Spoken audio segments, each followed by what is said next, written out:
नमस्ते दोस्तों, स्वागत है आपका हमारे चैनल द बायोग्राफीज पर। 12वीं सदी का भारत कई छोटे बड़े राज्यों में बटा हुआ था, जहां हर राजा अपनी ताकत बढ़ाने में लगा था। ऐसे समय में 1166 ईस्वी में आजमेर के राजा सोमेश्वर के घर पृथ्वीराज चौहान का जन्म हुआ। बचपन से ही पृथ्वीराज बहुत तेज और साहसी थे। उन्होंने कम उम्र में ही घुड़सवारी, तलवारबाजी और धनुर्विद्या सीख ली थी। उनकी शिक्षा सिर्फ किताबों तक सीमित नहीं थी, बल्कि उन्हें युद्ध की हर कला सिखाई गई थी। उनके गुरु और सैनिक उन्हें बचपन से ही एक महान योद्धा बनाने में लगे थे। धीरे धीरे उनकी वीरता की चर्चा आसपास के राज्यों में फैलने लगी और लोग समझने लगे कि ये बालक आगे चलकर एक बड़ा योद्धा बन सकता है। जब पृथ्वीराज सिर्फ 11 साल के थे, तब उनके पिता सोमेश्वर की मृत्यु हो गई और इतनी छोटी सी उम्र में ही उन्हें आजमेर की गद्दी संभालनी पड़ी। शुरुआत में उनकी माँ और मंत्रियों ने उनकी मदद की, लेकिन पृथ्वीराज ने बहुत जल्दी खुद निर्णय लेना शुरू कर दिया। उन्होंने राज्य की सेना को मजबूत किया और प्रशासन को बेहतर बनाया। उनकी सोच साफ थी कि अगर राज्य को सुरक्षित रखना है तो सेना को शक्तिशाली बनना होगा। उन्होंने अपने आसपास के छोटे छोटे राज्यों पर नियंत्रण करना शुरू किया, जिससे उनकी शक्ति तेजी से बढ़ने लगी। कम उम्र के बावजूद उन्होंने ये साबित कर दिया कि वो एक सक्षम शासक है। कुछ समय बाद पृथ्वीराज ने दिल्ली की ओर ध्यान दिया, जो उस समय एक बहुत महत्वपूर्ण केंद्र था। दिल्ली पर कब्जा करना इतना आसान नहीं था, लेकिन पृथ्वीराज ने अपनी रणनीति और ताकत के दम पर लगभग 1182 में दिल्ली को अपने अधीन कर लिया। इसके बाद वो अजमेर और दिल्ली दोनों के शासक बन गए। ये उनके जीवन का बहुत बड़ा मोड़ था, क्योंकि अब उनकी शक्ति कई गुना बढ़ चुकी थी। दिल्ली उनके साम्राज्य का मुख्य केंद्र बन गई, जहाँ से वो अपने दुश्मनों पर नजर रखते थे और अपनी सेना को नियंत्रित करते थे। उनकी सेना अब पहले से ज्यादा संगठित और ताकतवर हो चुकी थी।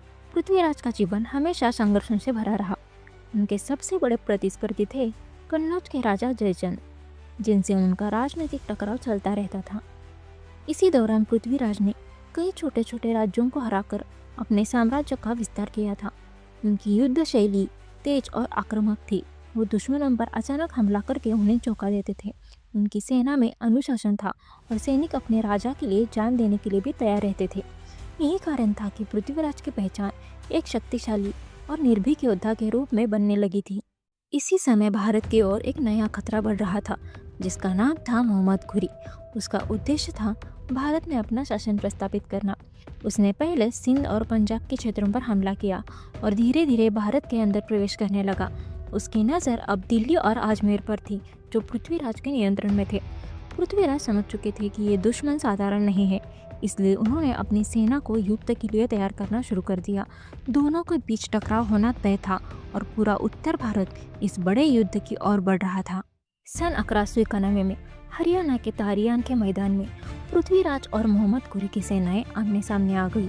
ये युद्ध बहुत ही भयंकर था। पृथ्वीराज की सेना ने पूरी ताकत से हमला किया और उनके सैनिकों ने अद्भुत साहस दिखाया। इस युद्ध में घुरी की सेना कमजोर पड़ने लगी और खुद वो भी घायल हो गया। अंत में पृथ्वीराज ने इस युद्ध में विजय प्राप्त कर ली और घुरी को मैदान छोड़कर भागना पड़ा। ये जीत बहुत ही बड़ी थी। पूरे भारत में पृथ्वीराज की वीरता की चर्चा होने लगी। लेकिन इस जीत के बाद पृथ्वीराज ने एक ऐसी गलती कर दी जिसने आगे चलकर इतिहास बदल दिया। उन्होंने घुरी को जीवित छोड़ दिया। पहली हार के बाद मोहम्मद घुरी ने अपनी गलतियों से सीख ली और अपनी सेना को और मजबूत बनाया। उसने नई रणनीतियाँ तैयार की और एक साल बाद 1192 में फिर से भारत पर हमला किया। एक बार फिर तराइन का मैदान युद्ध का केंद्र बना। इस बार घुरी पूरी तैयारी के साथ आया था।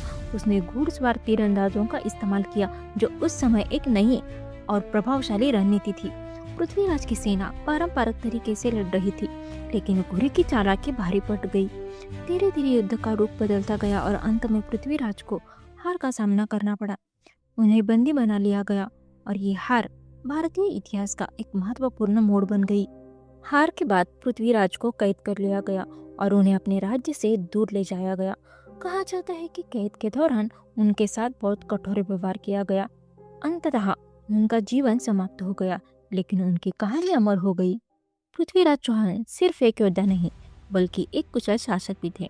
उनकी सबसे बड़ी ताकत थी उनका आत्मविश्वास और साहस, लेकिन उनकी सबसे बड़ी कमजोरी ये थी कि उन्होंने अपने दुश्मन को कम समझा। अगर वो समय के साथ अपनी रणनीति बदल दे और नई टेक्निक्स को अपनाते तो शायद परिणाम कुछ और होता। फिर भी उनकी वीरता और नेतृत्व क्षमता उन्हें इतिहास में एक खास स्थान दिलाती है। पृथ्वीराज चौहान का नाम आज भी वीरता और शौर्य का प्रतीक माना जाता है। उनकी कहानी सिर्फ एक राजा की कहानी नहीं, बल्कि एक योद्धा की है, जिसने अपने राज्य और सम्मान की रक्षा के लिए आखिरी सांस तक संघर्ष किया।